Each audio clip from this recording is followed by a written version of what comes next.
Welcome to Vendor Performance Management Training Module 6, Corrective Measures and Suspensions. This training module covers the following aspects of the Vendor Performance Management, also known as VPM, program: inadequate performance and corrective measures, corrective action plans, and suspensions. Let's begin. Vendors who receive a VPM evaluation result indicating inadequate performance may be subject to corrective measures. What do these corrective measures look like? There are two types: corrective action plans and suspensions. The corrective measures process helps to support and improve performance by allowing for fair, open, and transparent communication between Alberta Infrastructure and vendors. The process assists Alberta Infrastructure in mitigating procurement risk for future contracts by outlining the specific circumstances that may result in the suspension of a vendor from bidding on future contracts for a specified length of time. Corrective measures also provide an avenue to keep vendors accountable for their performance. These measures are set up with the intention to work with underperforming vendors to improve their performance towards meeting expectations, which is the desired overall outcome. Infrastructure places a high importance on this being a corrective process rather than a punitive process. So what constitutes inadequate performance in terms of corrective measures?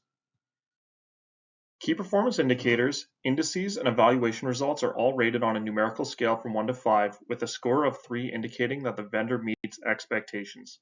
A score below 3 indicates the vendor's performance is below expectations and needs improvement. Thus, for corrective measures, a score of 2.5 or below as a final evaluation score is considered inadequate performance, which is the threshold that triggers the corrective measures process. So what happens in the corrective measures process?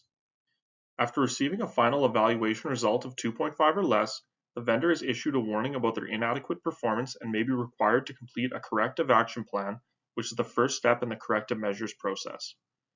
The overarching purpose of corrective action plans is to create a clear path for a vendor to improve their contractual performance and help ensure the success of the project overall.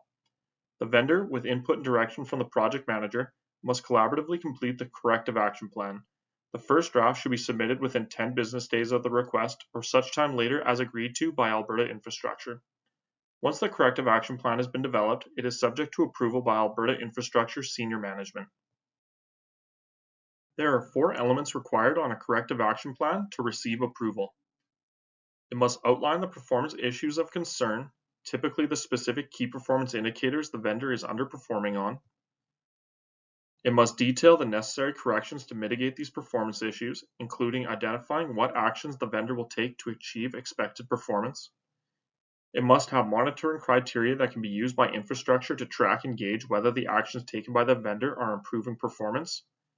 And lastly, there must be compliance timelines to ensure that there's a schedule to be followed for evaluating progress and that performance improvement happens within a reasonable amount of time. Given this requirement, corrective action plans are generally not required if there is not a reasonable amount of time to correct performance issues, such as after a performance evaluation at the end of a contract. The format for the corrective action plan is flexible. There is a spot on the performance evaluation form for vendors to outline a corrective action plan, or vendors can choose another format such as Excel or Word. After completing the corrective action plan, if the vendor continues to underperform and receives an evaluation result of 2.5 or less on a consecutive performance evaluation on the same contract, bidding privileges may be suspended.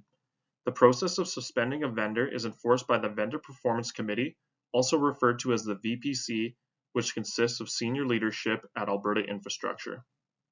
Within the context of the VPM program, suspension refers to a suspension of bidding privileges on Alberta Infrastructure contract opportunities for the duration of the suspension. Suspension lengths vary depending on whether it is a vendor's first suspension or a subsequent one.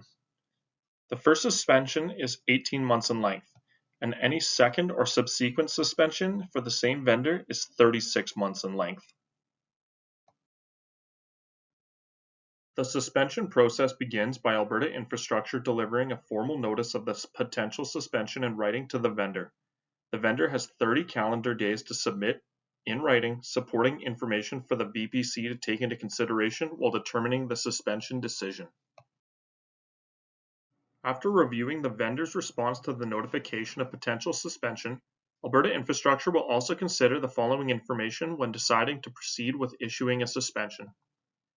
The vendor's performance evaluations throughout the contract and the extent to which it met, exceeded, or failed to meet the key performance indicators, the terms of the corrective action plan and whether the vendor met or failed to meet those terms, whether there were any previous performance evaluation result review requests and what the outcome was from them, the vendor's overall vendor performance rating and whether they have been underperforming on other performance evaluation results, any risk to Alberta Infrastructure's business from the vendor's performance, whether there were any factors outside of the control of the vendor that reasonably impacted project performance, and lastly, anything else deemed relevant by Alberta Infrastructure in determining a suspension may be considered.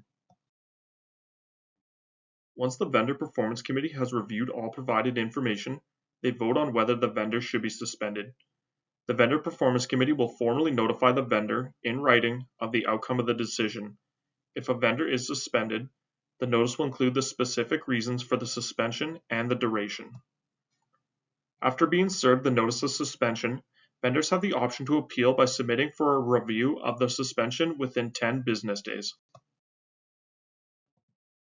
The vendor's request for a suspension review should include any arguments and supporting documents, materials, and evidence they believe are relevant in proving why they should not be suspended. Similar to the review request process, the vendor should focus on the specific key performance indicators where underperformance contributed to an evaluation result being 2.5 or below, which triggered the suspension, rather than disputing the entire performance evaluation. The suspension review request should not exceed 20 pages in length, excluding attached supporting documents.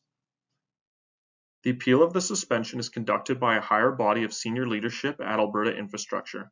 They will follow a review request process similar to the evaluation review request process covered in Training Module 5. Relevant arguments and supporting materials will be considered before the body discusses the suspension and votes on whether to uphold, amend, or revoke the suspension. During the suspension review process, the vendor remains suspended from bidding until there is a decision rendered by Alberta Infrastructure.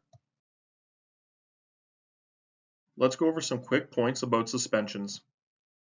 Suspension of bidding privileges may be applied to any related parties to the vendor, which is why vendors are asked for a listing of related parties or affiliated entities to the entity they are under contract with.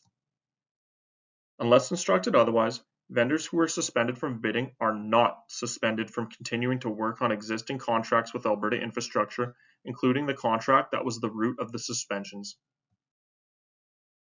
If you're interested in learning more about the Vendor Performance Management Program, check out our other training modules that delve deeper into the specifics of the program. And if you have any questions, please contact the VPM team by email at any time. Thank you for watching.